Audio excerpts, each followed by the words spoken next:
tudo bem? Eu sou Dilze Persini, uma das diretoras da Apoio Consultoria de Negócios, uma das diretoras da CIEG, Associação Comercial e Industrial do Estado de Goiás, e diretora de negócios da Ascenda Afroempreendedorismo. Sou uma das idealizadoras da TV Escola de Negócios e deste canal, que é o Convite 19. Esse é o nosso convite para você, nos tempos do Covid-19, que a gente possa discutir assuntos relacionados ao contexto que a gente está vivendo e que nos ajude a entender como que será esse mundo depois de tudo isso que aconteceu. Porque achar que acabou a quarentena, acabou a contaminação, vai voltar àquele normal, desiste e esquece, porque isso não vai acontecer. E aí, para isso, eu estou tendo aí, usando e abusando da minha rede de contato, para trazer pessoas que são experts em vários assuntos ligados à gestão de pessoas, ligados à gestão de empresas, às estratégias competitivas, à inovação, à maturidade digital, enfim. E hoje a gente está com o Daniel Castelo, que é uma pessoa super do bem, que eu tive a oportunidade de conhecê-lo, nessas indas e vindas aí de trabalho voluntário junto à Associação Brasileira de Recursos Humanos, um parceiro que, nessa parte de mentoria também, ele é mentor da Endeavor, ele é parceiro da Startse, então não teria ninguém melhor para conversar conosco do que ele, para falarmos aí dessa história que você me mandou um WhatsApp aqui, com essa provocação, Dani, falando que o que está acontecendo é apenas um ensaio geral do que está por vir. Se apresente e comenta isso para a gente, por favor. Então, meu nome é Daniel Castelo, como a Dilze falou, eu sou consultor na área de estratégia e gestão estratégica de pessoas, colaboro com a BRH faz alguns anos já, e eu sou mentor Endeavor, e nesse último ano eu aprofundei o entendimento do tema transformação digital. É uma coisa que há muitos anos isso está na minha prática, mas agora virou formal.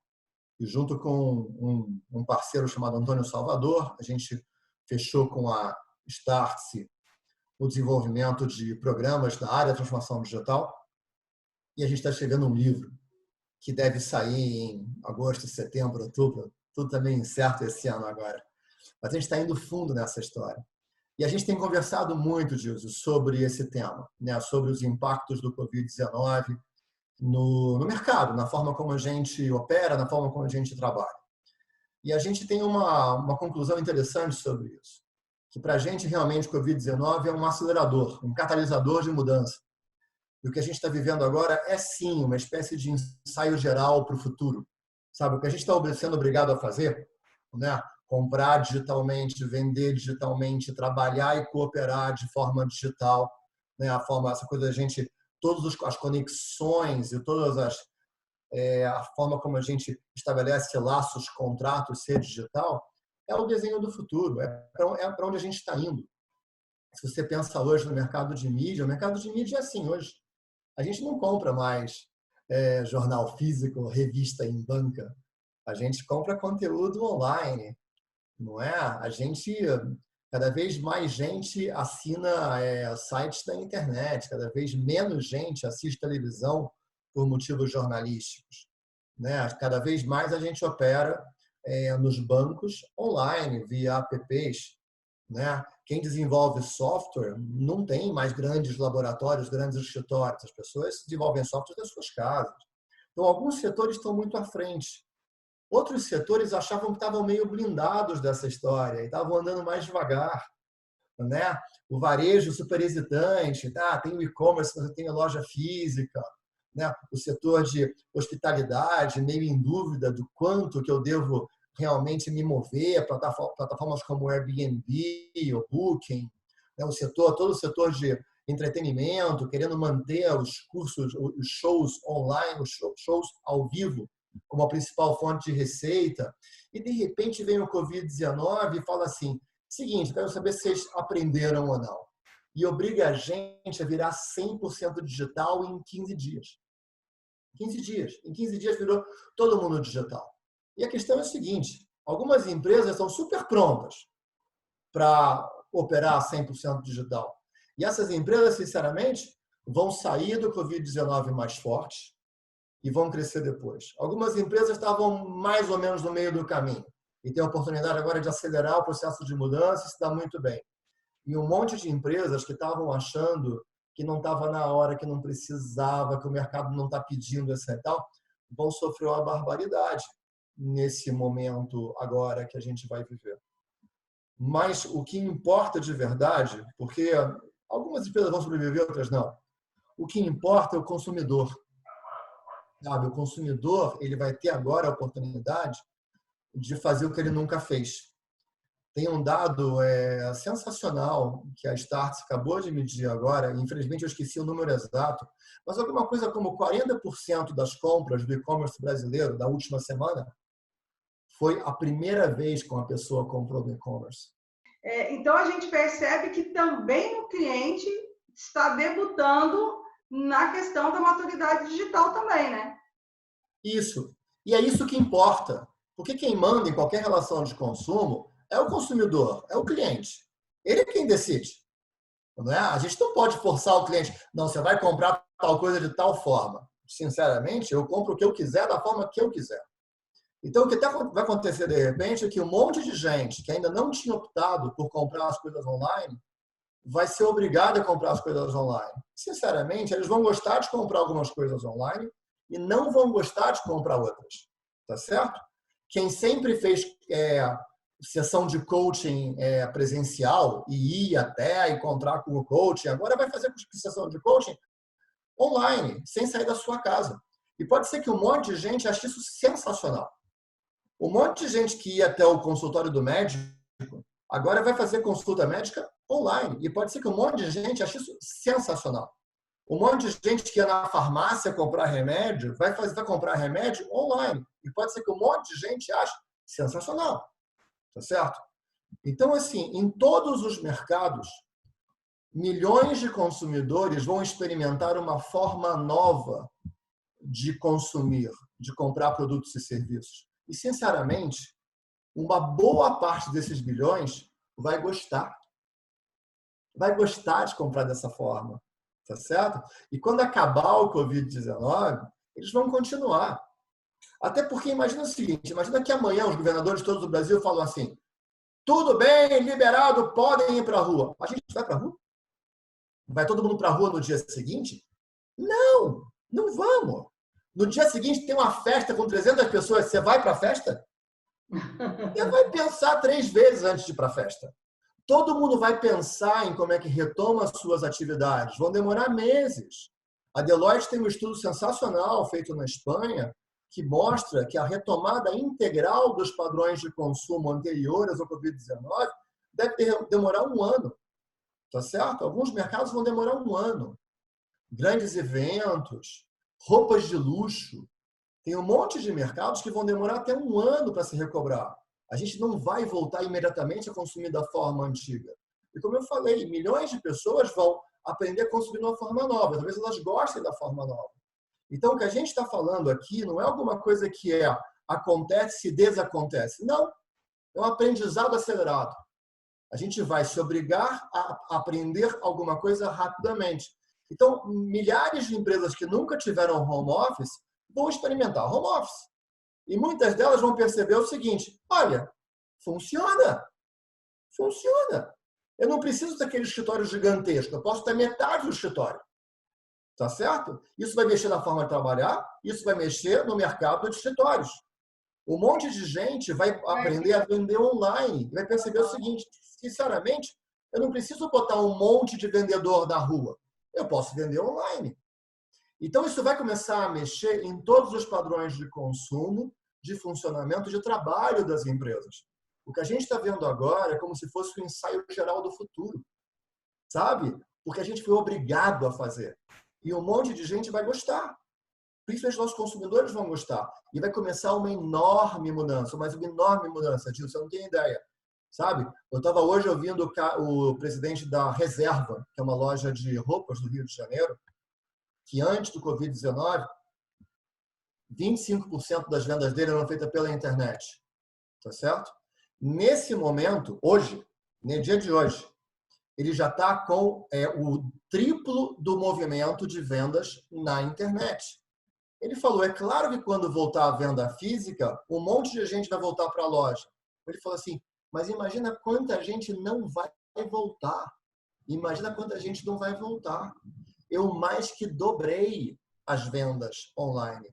Esse cara vende roupa, sapato. As pessoas estão em casa. Ninguém precisa comprar roupa e sapato. Elas estão comprando porque elas querem.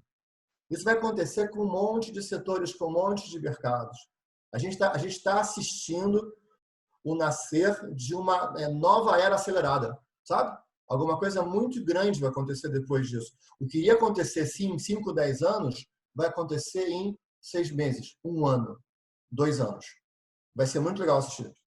Porque a gente percebe que a gente que vai estudando, né, sobre inovação, você me corrige se eu estiver errado, muitos autores estavam colocando que a consolidação de todo esse processo de mudança ia ser em 2030, né, que a gente ia ter realmente esse turning point aí em termos de inovação e de maturidade digital.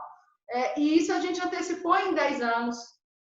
E o que eu acho, assim, eu gostaria que você comentasse isso, eu acho que o mindset startupper, né, digamos assim, ele teve que ser internalizado por todos nós, mesmo para quem nem sabe o que é startup, porque Exatamente. antigamente a gente falava, poxa, não posso contratar mulher porque mulher que tem filho novo não vai poder vir trabalhar e tal.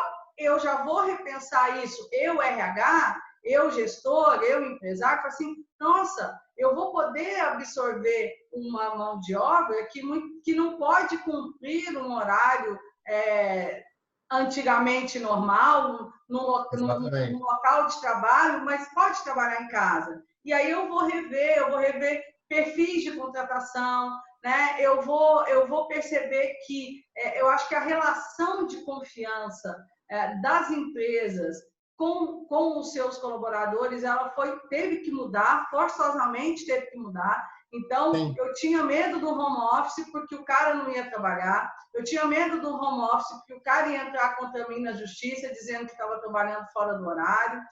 Então, todo mundo tinha que ir trabalhar no mesmo horário, porque senão a empresa não ia funcionar direito. E hoje, quando voltar, as empresas vão ter que cumprir esse escalonamento de horário. Então, assim, a venda não precisa ser presencial, o ensino não precisa ser presencial. Eu fico pensando, há 5 anos atrás, curso em EAD não era curso bom. Se era em EAD, não era bom. Aí hoje eu falo, não, é bom, mas é só para quem não tem condição de ir no presencial, ou porque é mais barato, enfim. E hoje não, é visto como uma realidade de qualidade. A gente qualificou o remoto, a gente qualificou, né, esse digital. Então, a gente percebe que não foi pelo amor a inovação, foi pela dor, mas essa maturidade ela veio e atropelou a gente. E eu queria que você falasse assim, o que você percebe aí, principalmente quando a gente está falando de negócios pequenos, negócios médios, empresas que não são não estão nessa linha de empresas que já são virtuais, já nasceram inovadoras. E quem está nesses outros 80% de empresas ainda tão tradicionais, o que você vê que você pode colaborar em termos de conceitos, em termos de estratégias, para esses negócios ainda tão analógicos e tão conservadores? Quando a gente pensa em entrar no mundo digital, a gente pensa em ter um site, ter uma app, ter um e-commerce, não é? Você fica pensando que você precisa ter, igual no mundo físico, né, a sua lojinha, né, a lojinha. Né? Então, eu tenho um site, eu tenho um e-commerce, eu tenho uma app, eu tenho uma lojinha. O mundo digital não é bem um mundo de lojinhas. Porque se você tiver uma lojinha pequena no mundo digital, você desaparece de uma certa forma. Né? O mundo digital é um mundo de plataformas. né?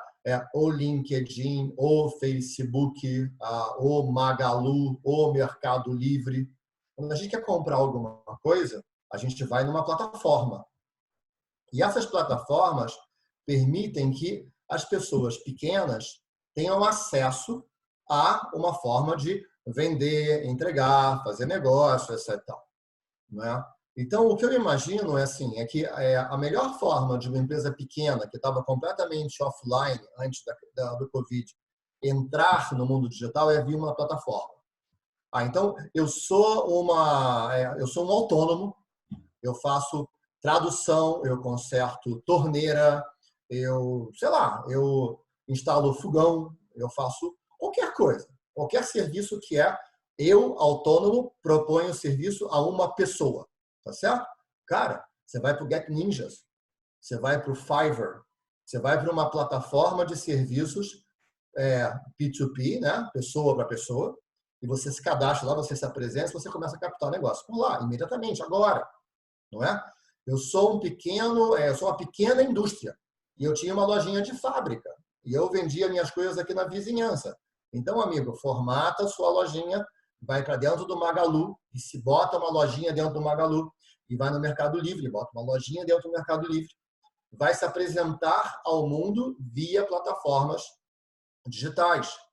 Eu sou um consultor, tá certo? Então, amigo, vai para o LinkedIn, vai para o Facebook, vai para o Instagram, vai se apresentar ao mundo, vai contar ao mundo que você está lá. E quando alguém te contratar, vai prestar serviço via Zoom, vai prestar serviço via o Google Docs, vai usar Typeform, Mentimeter, sabe? Vai usar Gira, vai usar ferramentas que vão permitir você trabalhar organicamente, né? Online, não é?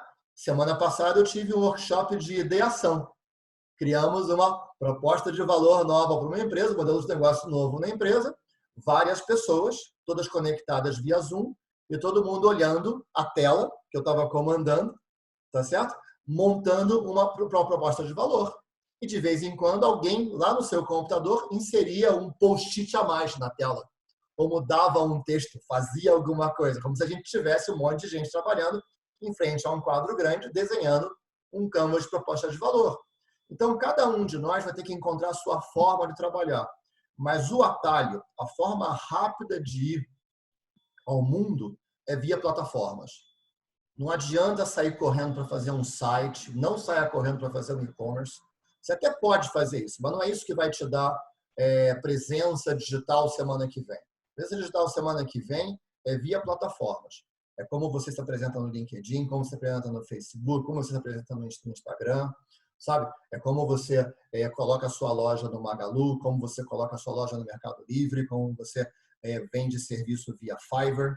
Você vai ter que encontrar a plataforma que faz sentido para o tipo de negócio que você provê e você vai ter que encontrar a forma de se anunciar, se apresentar, vender, cobrar e prestar serviços nessas plataformas, né? Plataformas são uma super boa estratégia, né? O mundo no futuro vai ser um mundo de plataformas. Essa é uma das tendências que a gente monitora, tá certo? No trabalho de transformação digital. O mundo será um mundo de plataformas. Então, não tem nada de errado você entrar em plataformas agora. Tá? Esse é o meu conselho para qualquer pessoa que esteja muito offline e tem que entrar. Entre via plataformas. Se você está avançado, tem o site, tem o app, já faço propaganda no Google, já faço propaganda no Facebook, já faço propaganda no Instagram, etc. e tal, o que você vai ter que fazer é fechar o foco. Você vai ter que investir mais em publicidade, mais focada. Você vai ter que investir mais na sua mensagem, uma mensagem que faça sentido nos dias de hoje, tá certo? Você vai ter que trabalhar mais na sua entrega, da forma que você entrega o que você entrega, o seu serviço, o seu produto. Você vai ter que entregar digitalmente. Então, cada um de nós vai ter que pensar como é que a gente faz para entregar melhor aquilo que a gente faz. E tem uma outra coisa, e essa é uma coisa que é específica desse momento de agora.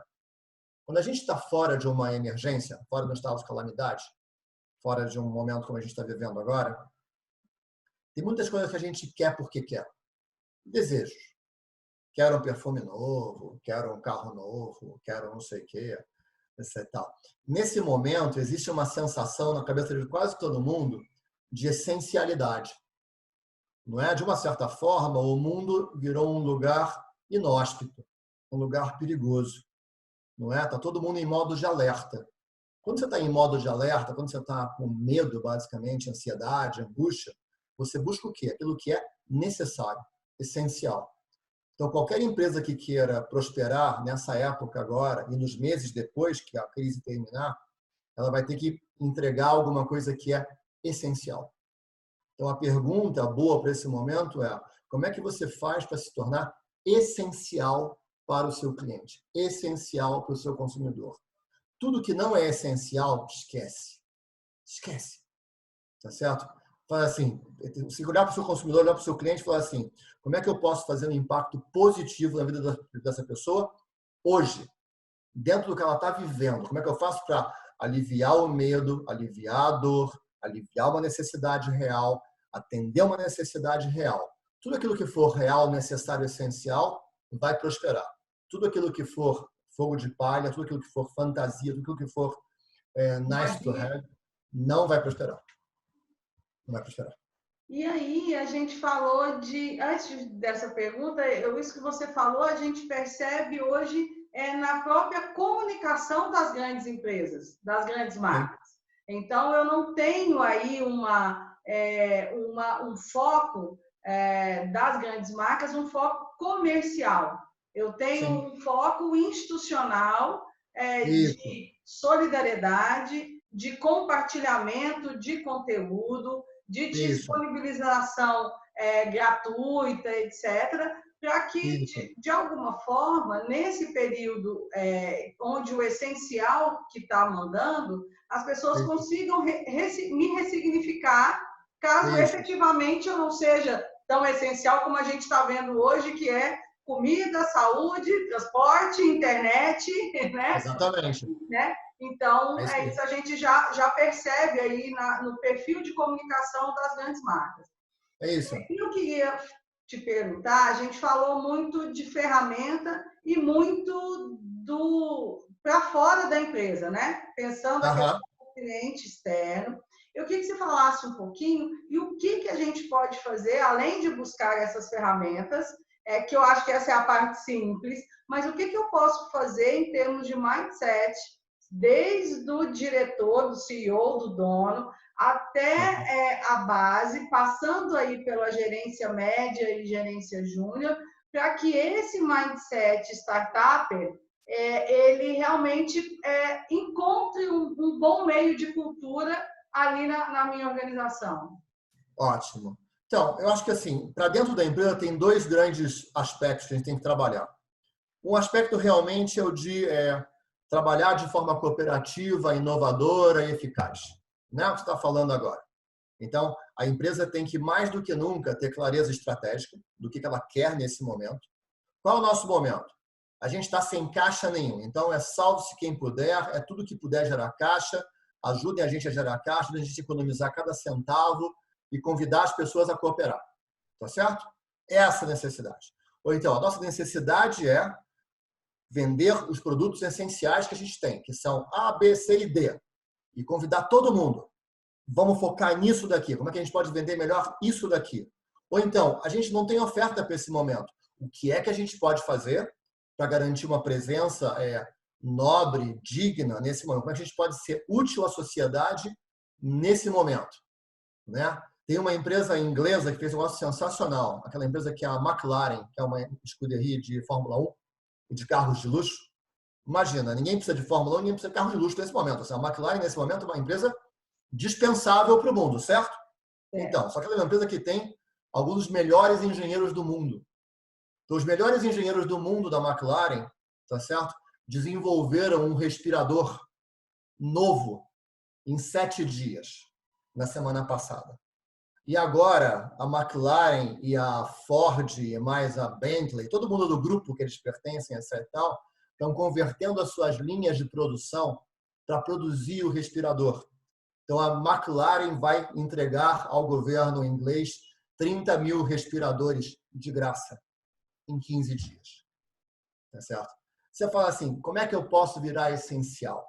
Tá certo? Imagina o clima que está nessa empresa das pessoas criando uma solução essencial para o mundo, desenvolvendo ela, adaptando linhas de produção, dando um jeito, ajudando o mundo. Certamente muito mais legal, muito mais engajado, muito mais potente do que uma empresa que está todo mundo em pânico em casa sem saber o que fazer. Tá certo? Então tem um lado que é, como é que a gente mobiliza as pessoas de verdade para fazer aquilo que a gente pode fazer nesse momento, para que a gente se torne útil, para que as pessoas se sintam úteis, que elas saiam do estado de medo para um estado de ação. Essa é a primeira coisa, isso passa por estratégia, efetivamente, por estratégia.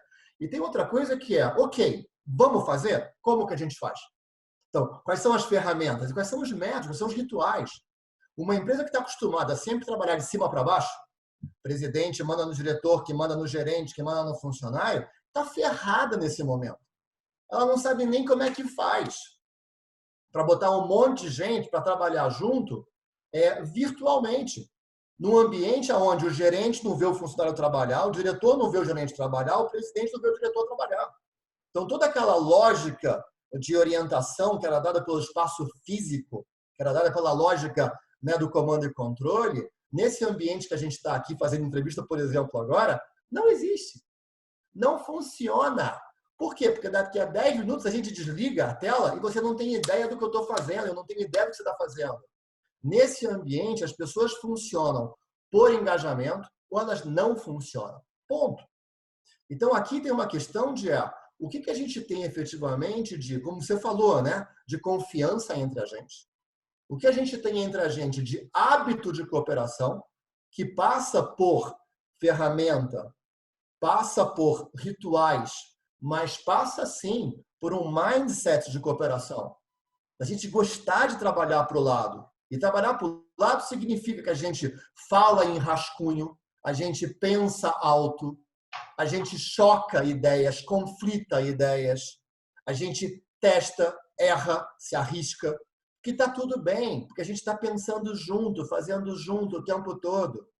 Então, essa lógica da experimentação, do erro, do teste, né, da hipótese, da alternativa, da checagem de premissa, do conflito, que é o ambiente típico das startups e scale-ups, e que as empresas tradicionais não têm normalmente, essa é a lógica vencedora nesse momento. Então, as empresas que quiserem jogar bem nesse momento, elas vão ter que acelerar a aquisição de métodos ágeis, vão ter que acelerar as formas de cooperação, vão ter que acelerar o confiar, até porque se não confiar não vai funcionar. É confiar ou confiar. Desculpa, amigo, é confiar ou confiar. Eu acho que então, assim, tem uma bruta mudança dentro também. Eu acho que as soft skills do momento, empatia, porque você precisa ver a pessoa, você precisa entender o lugar de fala daquela pessoa e você precisa entender a singularidade de cada pessoa ali para você conseguir engajar, para você conseguir desenvolver, enfim. E a confiança.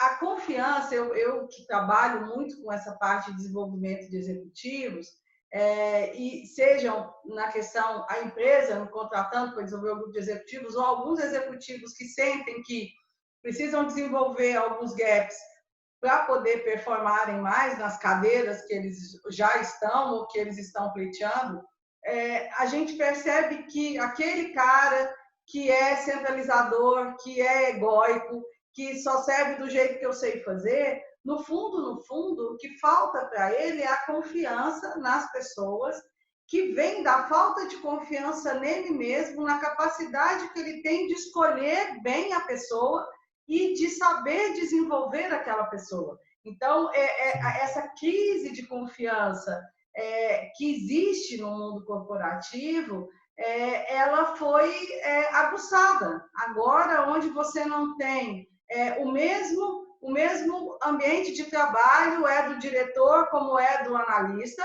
que é a casa e o computador na frente dele. As ferramentas, elas são as mesmas. Hoje, a impressão que eu tenho, eu falo isso por conta dos meus colaboradores, apesar do decreto do governador aqui já ter permitido que a minha equipe voltasse, como você disse, tem pessoas, empresas que falam, é melhor ficar em casa. E hoje, Aham. por que eu vou, de alguma forma, arriscar a saúde dos meus colaboradores se para mim não interfere se eles estão em casa ou se eles estão aqui? Isso. Neste momento de crise, é óbvio que eu quero ter as pessoas perto, mas a gente já definiu, olha, não vai precisar vir todos os dias trabalhar aqui, né? É. Enfim, então isso aguçou essa horizontalidade que ela só funciona se ela estiver em cima dessa fundação de empatia, de confiança e de maturidade digital, né? Sim. Isso sim. Isso é a base comportamental. Mas tem uma segunda base também, né? Que é o sair do achismo, sair do senso comum. A maior parte das empresas é tocada diariamente a partir do senso comum, a partir da tradição, aquilo que a gente sempre fez, o que sempre funcionou. E nesse ambiente aqui, o que sempre funciona não necessariamente funciona. E no futuro, não necessariamente o que a gente fez no passado funciona. E sair do senso comum é muito difícil. Porque a maior parte das pessoas acha que sabe. Ah, mudou isso, mudou aquilo, mudou isso, então é só fazer isso. E não é verdade. Não é verdade. O senso comum é o maior inimigo nesse momento. Para você sair do senso comum, você precisa de dados. Você precisa de fatos e dados. O que é fato, o que é dado. E você tem que tomar uma decisão baseada em fato e dado. E o engraçado é o seguinte, a maior parte dos executivos das empresas tradicionais não toma decisão baseada em fato e dado.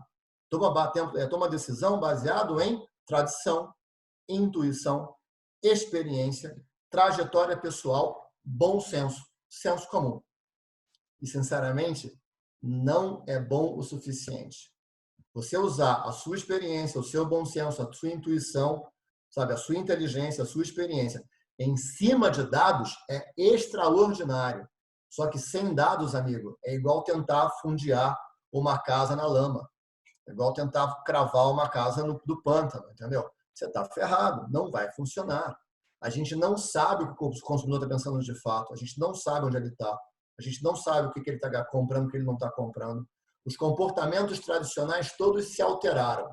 Por que você acha que você sabe o que está acontecendo? Ninguém sabe o que está acontecendo. Então, as empresas que estiverem mais ancoradas em fatos e dados, em analytics, BI, sabe, ciência de dados, etc., vão estar muito à frente das outras nesse momento. Essa é uma outra coisa que vai acelerar para burro, porque os executivos vão perceber isso, vão perceber que falta que me faz dado. Eu não estou vendo mais meu cliente, eu não estou olhando no olho dele, eu não estou sentindo ele, eu não estou percebendo o ambiente, eu não estou vendo os números de venda dia a dia. Os meus controles, meus sensores tradicionais de negócio não estão funcionando. Eu preciso de sensores novos. E no ambiente digital, os sensores novos, desculpa, são os dados, são os analytics. Se você não tem isso, você não tem sensor, você está voando às cegas. Então, a gente tem que, de um lado, ter confiança, sim, precisa ter cooperação, precisa ter empatia, mas isso não pode ser uma época de achismos, entendeu? É uma época de dados, a gente precisa de dados. Precisa de confiança e precisa de dados. É soft e é hard ao mesmo tempo. Aí tem uma chance de funcionar. Se não, não vai funcionar. Tá certo? Então, uma bruta oportunidade, né? A bruta oportunidade de criar uma empresa nova, fazer uma história nova. Não é? Desenvolver competências novas. Acelerar. Todo mundo ia fazer isso, Gilson. Todo mundo ia fazer isso em 5 ou 10 anos. Todo mundo ia fazer. Vai acontecer que todo mundo vai fazer em 1 ano, 6 meses, 3 meses. Sabe? E as pessoas vão errar um monte. Sinceramente, se você tiver caixa para errar, erre e saia do outro lado melhor. Entendeu? Muita gente vai quebrar. Mas muita gente vai sair muito, muito, muito mais forte do outro lado. Eu estou apostando nisso, sabe? Eu tenho conversado com muita gente, muitas empresas repensando suas estratégias. Tem que repensar a estratégia. Muita gente repensando seu modelo de gestão. Tem que repensar o modelo de gestão. Muita gente repensando como é que trabalha no dia a dia, cooperação, etc. Tem que repensar a cooperação. A gente tem que repensar. Tem que trabalhar mais do que antes, sabe? Mais do que antes. E é isso que você falou, né? A empresa tem que... porque o conceito, né, da empresa ambidestra, em termos de estratégia, que eu tenho que ter a estratégia para hoje, para o café da manhã, mas eu tenho que ter a estratégia para o aniversário, né? Ou seja, Sim. o aniversário, as bodas de prata, as bodas de ouro e etc. Mas eu preciso Sim. ter a estratégia do famoso vender o almoço para comprar a janta. Sim. Principalmente no momento de recessão, no momento de Exatamente. incerteza, no momento de tensão inovadora. E como que as empresas elas vão fazer vão se tornar dicas, orientações para que elas consigam ser efetivamente ambidestras? Então,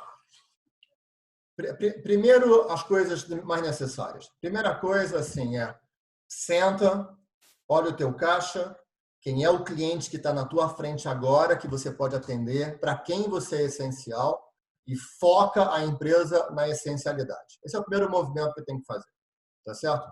Feito isso, tá certo? Tirou a emergência da frente, o caixa está sob controle, o cliente está sob controle, a tua operação está basicamente fazendo o que tem que fazer, imediatamente começa a pensar no futuro. Tá certo? Imediatamente. Aí faz assim, então tá. Esse troço pode demorar 1 mês, 3 meses, 6 meses, 9 meses, 1 ano. Tá certo? O tempo de uma vacina é 1 ano. Tá certo? Ninguém se engane. Vacina demora 1 ano. O tempo de um tratamento absolutamente eficaz, 6 meses, 9 meses. Não tem solução em 3 meses. A gente até pode estar na rua trabalhando em 2 meses, 3 meses, mas não tem solução. A gente pode ir para a rua e ter que voltar. E ir para a rua e ter que voltar. E ir para a rua e ter que voltar. Essa situação que a gente está vivendo não vai se resolver em 30, 60 dias. Ninguém deve ter esse cenário mental.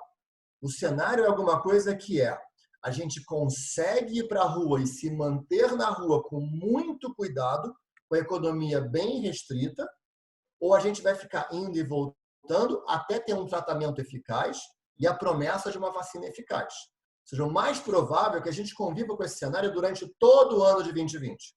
2020 inteiro vai ser isso aí. Não é um cenário de 2 meses, é de 1 ano. Então, se é um cenário de 1 ano, amigo, desculpa, você vai ter que tomar decisões difíceis, você vai ter que rever a sua estratégia. Você vai ter que decidir o que eu faço agora e o que eu faço daqui a 2 meses, daqui a 4 meses, daqui a 6 meses, daqui a 8 meses, daqui a 10 meses. Você vai ter que rever a sua estratégia, sim. Tem que rever. Tá certo? E da hora que você reviu a sua estratégia, você tem que recontratar todo mundo na tua empresa. Explicar para todo mundo o que a gente vai fazer. E botar todo mundo na mesma página. E botar todo mundo focado, engajado em fazer o que tem que ser feito. As pessoas, a gente vai ter que gerir pessoas como a gente nunca geriu, Dilson. A gente vai ter que gerir pessoas como a gente nunca geriu. A gente vai ter que ser bom em gestão de gente. E vamos ser sinceros, você sabe melhor que eu. A maior parte das pessoas é ruim em gestão de gente. Ruim. E Até quem porque for os ruim, líderes, até porque os líderes, eles não se percebem como gestores de gente. Eles isso, acreditam que a gestão das pessoas é da área de gestão de pessoas. E não que, isso. que o nosso cliente é ele e que a gente vai dar as ferramentas, vai construir políticas e dar ferramentas para ele desenvolver as pessoas. E eu acho que essa ficha está caindo. Agora que não dá mais para ser o líder, ele não é mais o gerente porque está escrito na carteira dele ou porque Isso, ele tem o poder da caneta. Tá isso. difícil gerir gente, Não, porque é assim, vamos ser sinceros, a maior parte das equipes vão reduzir. Dificilmente uma empresa vai conseguir não demitir ninguém. Empresas grandes, com caixas muito grandes, podem assinar um compromisso de não demissão. Né? Até ontem, parece que 1.800 empresas tinham assinado compromisso de não demissão. Mas nas empresas médias, pequenas, a maior parte não vai conseguir, a maior parte vai demitir. Então, todos os gestores, os que permanecerem, vão ter equipes menores e demandas mais sofisticadas. Mesmo que abaixe o volume de trabalho, a demanda vai ser mais sofisticada. Vai ter que liderar gente que ele não liderava antes, funções que ele não liderava antes. Então, vai ser mais difícil gerir. Então, ele vai ter que ser um gestor melhor de gente, se ele quiser ser produtivo. Então, tem um bruto desafio pela frente, tanto na estratégia, quanto na gestão de pessoas. Esse vai ser o desafio do ano. Então, a gente vai ter que encontrar uma forma de rapidamente melhorar muito o nível, tanto da discussão estratégica, quanto da gestão estratégica das pessoas em todas as empresas. quem não fizer isso vai ter dificuldade. Mesmo que você tenha um monte de caixa, eu não preciso ganhar dinheiro durante 2 anos, eu tenho dinheiro pra caramba. Tá bom, você vai queimar o teu dinheiro todo, é isso? Você vai, então, fazer um monte de bobagem, vai queimar a tua grana toda, é isso que quer fazer? Não faz sentido. A gente tem que aprender a trabalhar, tem que aprender a fazer as coisas direito, sabe? Tem um bruto desafio aí. Eu acho que em mais alguns dias vai acontecer, até agora as pessoas estão muito em pânico, muito em pânico. Mas vai passar o pânico. Mais 15, 20 dias vai passar o pânico. O cenário vai ficar meio que mais estável. Muito ruim, mas estável. A estabilidade é boa. A estabilidade permite pensar. Nós vamos começar a pensar. E vamos olhar para o cenário na frente delas. Vamos falar, putz, eu tenho que fazer isso, eu não sei fazer. Eu tenho que fazer isso, eu não sei fazer. Eu tenho que fazer, eu não sei fazer. Aí elas vão começar a olhar os problemas reais que elas têm. E vão começar a equacionar os problemas reais. A gente vai sair do pânico em pouco tempo. O ser humano sai do pânico em pouco tempo, ele se acostuma com a situação, mesmo muito difícil, em pouco tempo. E a partir daí começa um jogo novo. E esse jogo vai ser um jogo de transformação digital.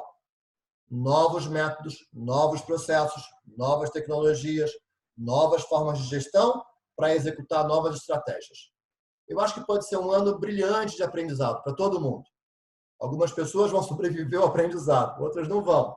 Mas quem sobreviveu ao aprendizado vai sair muito mais forte do outro lado. Eu acho que, no frigir dos ovos, a gente sai mais forte do outro lado. Né? A gente vai sair mais forte. Quem sobreviver sai mais forte. O problema é no nível do país. Vai ter um monte de desempregado. Aí a gente vai ter que dar um jeito de reincluir depois. Mas para as empresas, quem sobreviver sai mais forte do outro lado. E quando a gente fala dos desempregados, eu participo, né? A gente participa de vários grupos de WhatsApp, eu participo de grupos de empresários, e aí tá aquela discussão, né? O povo vai morrer mais de fome, de desemprego do que do Covid e tal, né? Esse falso dilema entre saúde e economia. E aí que eu me posicionei lá, falei assim, gente, olha, vai ter desempregados, mas a gente tem que lembrar que aqueles 12 milhões, 13 milhões que ficaram desempregados naquela época, muitos deles continuam desempregados por falta de empregabilidade.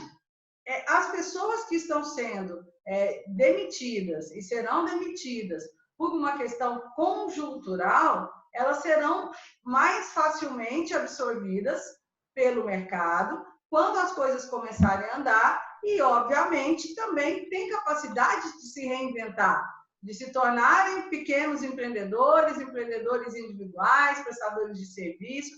Isso que aconteceu impôs aí uma urgência numa maior flexibilização das relações de trabalho, dos modelos de negócio, né? Então, sim, é verdade. Conceitualmente é verdade.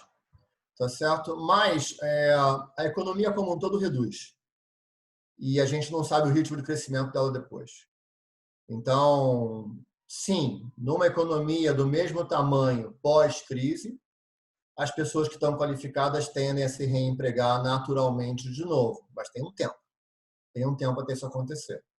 Então, quanto mais a gente conseguir evitar redução no tamanho do mercado, evitar demissão, evitar fechamentos de empresa, evitar falência, evitar rompimentos, disrupções graves no mercado, melhor para todo mundo.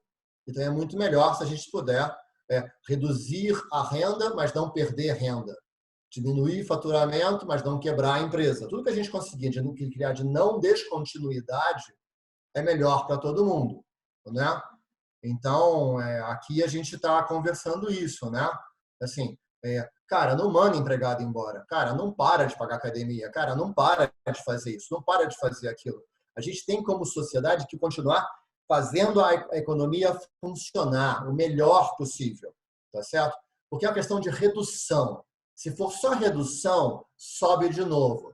Se explodir, se quebrar, esse tal, demora muito mais para recompor. Tá certo? Agora, é difícil, né? Você falou, é verdade. O principal limitador de empregabilidade hoje é a educação específica, técnica. Então, quem está desempregado e quem está com medo de ficar desempregado deveria, nesse momento, estar investindo na sua educação. Em quê?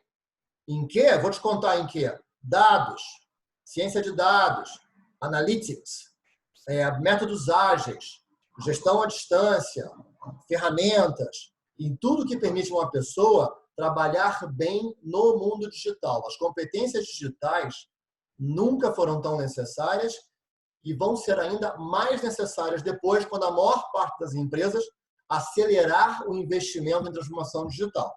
Então, quem tiver com a cabeça mais digital vai ser mais útil, vai ser mais facilmente reempregável. Quem ficar achando que depois da crise a lojinha reabre e vai ter uma posição no balcão para mim e eu vou ser reempregado atrás do balcão numa lojinha física, talvez não tenha lojinha, talvez não tenha o balcão. Tá certo? Então, a gente tem que investir na sua própria educação para trabalhar e funcionar bem em um mundo digital. Isso é necessário para todo mundo. Todo mundo. Ok, Dani. Poxa, que bom. Conversamos 45 minutos. Foi bom. Foi legal, foi? Foi muito bom, muito bom. Que bom. Eu queria te agradecer imensamente. Por favor, se despeça do nosso pessoal, o pessoal que está assistindo, dizendo aquilo que você queira, para a gente poder encerrar o nosso bate-papo.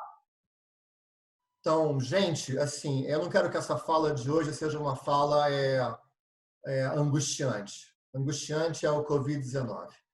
Né? A gente tem que trabalhar para aliviar essa angústia na gente e nos outros à nossa volta e pensar como é que a gente pode trabalhar para ser mais produtivo, mais efetivo, sabe? Para funcionar melhor para o nosso cliente, ser essencial para o nosso cliente. E como é que a gente faz para cuidar das nossas pessoas? Como é que a gente faz para educar as nossas pessoas e manter as nossas pessoas? A gente tem que sair mais forte do outro lado, todo mundo junto. Isso que a gente tem que fazer. A gente tem que se preservar. Temos que nos preservar juntos para esse melhor do outro lado. O futuro é digital. A gente vai ter que transformar, né? O Covid obrigou a gente a isso mais rápido que a gente estava com vontade de fazer. Chegou a hora. Agora é fazer. Tá bom? Eu desejo sucesso a todo mundo. Sorte. Obrigada, Dani. Gente, de nada, obrigada. Querida. Você que está aqui conosco no canal. Aguarde, daqui 2 dias teremos uma outra entrevista também com outro expert para a gente discutir esse novo mundo que está iniciando agora. Um grande beijo e muito obrigada. Dani, fofo, obrigada! De nada, querida.